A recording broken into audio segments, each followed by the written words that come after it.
تو سینما کار میکردم، درسته میگم، ولی خب من گرونترین عکاس بودم. الان همه میگن اگه عکاس خوب میخوای برو دنبال اکبر اسفند، ولی فیلم بردار بشم نمیدونم کسی با هم کار بکنه نکنه. اولین فیلمی هم که برای شروان کار کردم به نام کاکاسیا.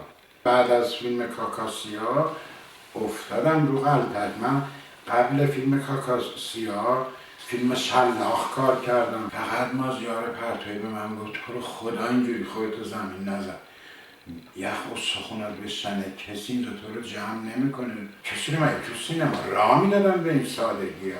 الان میاد 5 میلیون نقش دوم میگیره. مثل اون تایمی که من پرکار بودم، اونم پرکار بود. رضا جزء عکاسای پرکار. همیشه یا حسین میگم میپرم، یه بقیه‌اش هم با خداست. اینجا بیاد زمین، من 20 بار با اینجا اومدم رو زمین، از 6 متر 7 متر، نمیدونم حالا چی شده نجات پیدا کردم. اومدم پایین و شیرجه اومدم پشتکم زدم براش، والله هست تو فیلم. درست شما فکر میکرد تو آب داره میاد. بدل کی بودی تو اون فیلم؟ من چاووسو. من اولین باری که دوربین 135 دست گرفتم فیلم به دادم برس رفیق.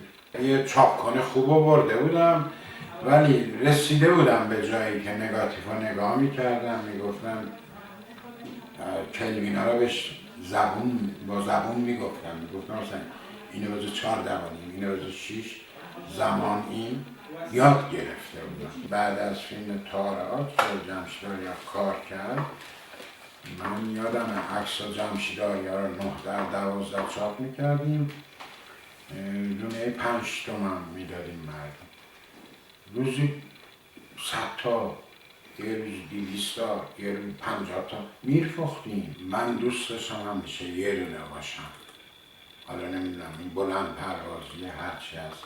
آدمایی که فیلم بردار شدن این شکلی بودن، همه را آفیش میکردن، دیگه بودن این آدم ها رو میبردن سر کار. آقای مهاجر جز عکاسای خوب داشت، عکاسی میکرد، خیلی هم پرکار بود. همین رفت فیلم بردار شد، نه کسی بهش فیلم داد، نه دیگه کسی عکاسی بهش داد. شما یه رفت یه فیلم گرفتی دیگه بهت عکاسی هم نمیدن. این مرام این سینما. تو 2 ماه من فیلم چهره سیروس الوان 2 دقیقه عکاس کنارش نباشه کارو تعطیل میکنه. الان که 50 سال دیگه الان نگاه میکنم، الان میگم اینجا اصلا دیافرم با فیلم 100 چی باید بذاری، با فیلم 200 چی بذاری، با 400 چی بذاری. بله آقای کلاری خیلی قاب خوب میبنده.